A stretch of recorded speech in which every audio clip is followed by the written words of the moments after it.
बातमी येते अमरावतीमधनं। पंजाबराव देशमुख रुग्णालयामध्ये काल रात्री एकाच वेळी 4 नवजात अर्भकांचा मृत्यू झालाय। त्यानंतर आता संतप्त नातेवाईक आणि मनसेचे कार्यकर्ते यांनी तिथल्या डॉक्टरांना मारहाण केल्याचं समोर आलंय। बालकांच्या मृत्यूच्या वेळी डॉक्टर भूषण कट्टा हॉस्पिटलमध्ये ड्युटीवर होते, त्यामुळे मुलांच्या मृत्यूला ते जबाबदार असल्याचा नातेवाईकांचा आरोप आहे। दरम्यान या बालकांच्या मृत्यूचं कारण अद्यापही स्पष्ट झालं नाहीये। असं असलं तरी या प्रकरणी चौकशी समिती नेमण्यात आली आहे आणि दोषींवर कठोर कारवाई करण्याचं आश्वासन रुग्णालयाच्या अधिष्ठात्याने दिलंय।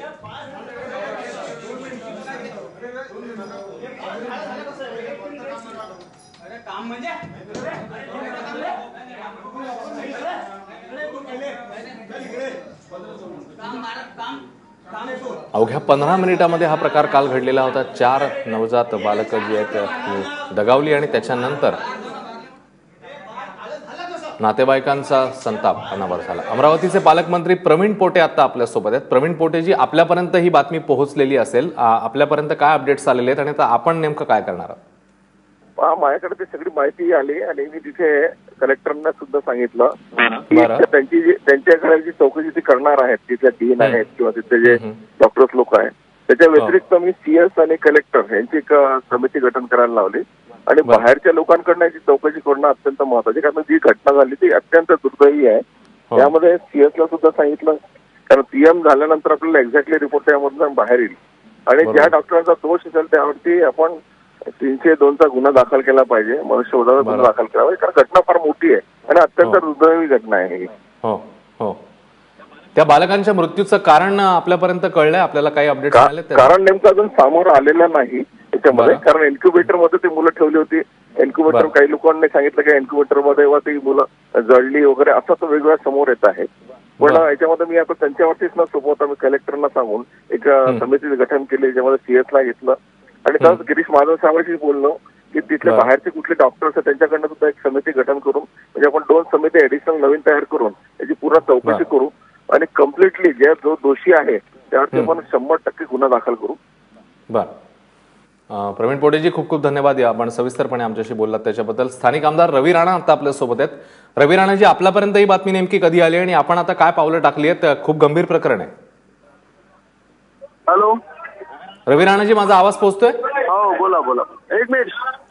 आपल्यापर्यंत ही बातमी नेमकी कधी आली आणि आता आपण नेमकं काय करताय? कारण खूप गंभीर प्रकरण आहे, 4 बालकांचा जीव गेलाय त्याच्यामध्ये।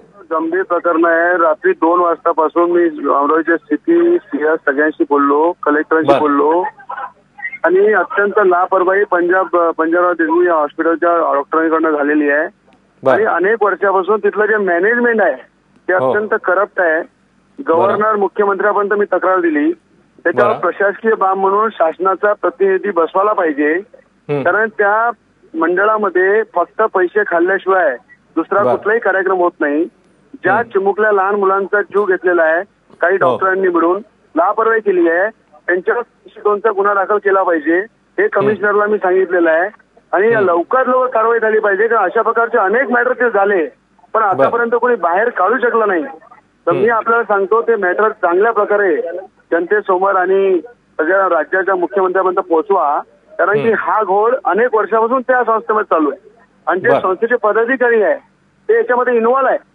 प्रत्येक गोष्टीमध्ये करप्शन करून त्या हॉस्पिटल डॉक्टर पंजाबराव देशमुख ज्यांचं नाव कृषी क्षेत्रामध्ये एवढं मोठं आहे, ज्यांच्या नावावर एवढं मोठं हॉस्पिटल चालत आहे, पण ते काम करणारी मंडळी जी आहे ती करप्शनामध्ये लाभलेली आहे। करप्शन करून मोठ्या प्रमाणात कुठेतरी तिथे येणाऱ्या लोकांना अन्याय होत आहे, म्हणून हा जो आज घटना झालेली आहे अत्यंत दुर्भाग्याची घटना झालेली आहे। स्वतः त्यांचे पालक वर्ग पोलीस स्टेशनमध्ये गुन्हा दाखल करत आहे आणि डॉक्टरांना त्याच्यावर ताबडतोब अटक करून 302चा गुन्हा दाखल करतो। ठीक आहे, धन्यवाद, आपण सविस्तरपणे आमच्याशी बोललात त्याच्याबद्दल। आणि ज्या बालकांचा याच्यामध्ये दुर्दैवी मृत्यू झालेला आहे त्यांच्या वडिलांच्या नेमक्या काय भावना आहेत, आता त्यांचं काय म्हणणं तेही आम्ही जाणून घेतलंय, बघूया। माझ्या मुलाची 25 तारखेला पांढरीकरच्या दवाखान्यात डिलिव्हरी झाली, तर बाळाला थोडी कमजोरी असल्यामुळे पंजाबरावमध्ये आम्ही भरती केलं।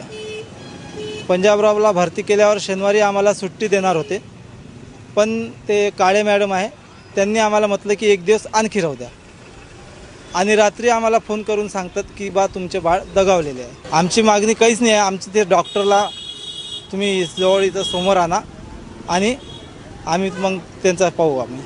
पोलिसात तर तक्रार करणार आहे. PDMCला आम्ही ते NOC तुम्ही बंद करायला लावणार आहे.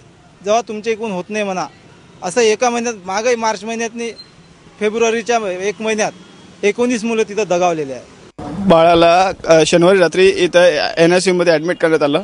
त्याच्यानंतर मग काल बाळ नॉर्मल झालं म्हणे डॉक्टर बोलत होते आणि आज त्याला सुट्टी होणार होती. पण रात्री 1-1.5 वाजताच्या दरम्यान कॉल आला आणि बाळाची तब्येत खूप बेकार आहे असं म्हणून त्यांनी कॉल केला आम्हाला.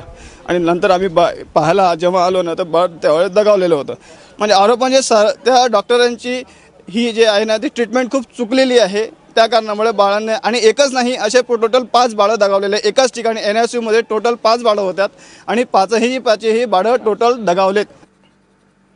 या सगळ्या प्रकरणाची आता गंभीर दखल घेण्यात आली आणि एक समिती या सगळ्या संदर्भात नेमण्यात आलेली आहे.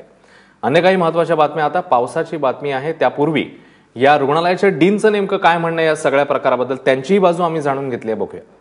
पोस्टमॉर्टम आल्यानंतर रिपोर्ट आल्यानंतर त्याचा एक्झॅक्ट कॉज ऑफ डेथ आपल्याला समजू शकतो. त्याचप्रमाणे आमच्या लेव्हलवर आम्ही एक चौकशी समिती स्थापन केली मेडिकल सुपरिटेंडेंटच्या अंडर आणि त्या चौकशी समितीमध्ये आमच्या कॉलेजचे चीफ ॲडमिनिस्ट्रेटिव्ह ऑफिसर आहे, ऑफिसर ऑन स्पेशल ड्युटी आहे, त्या डिपार्टमेंटचे HOD आहे आणि त्या डिपार्टमेंटच्या डिफरंट फॅकल्टीज आहे. आणि हे सगळी चौकशी झाल्यानंतर आज संध्याकाळपर्यंत चौकशी अहवाल प्राप्त होण्याची शक्यता आहे. आणि तो चौकशी अहवाल प्राप्त झाल्यानंतर त्यावर आम्ही दोषी जर कोणी आढळला तर त्यावर आम्ही कारवाई करू.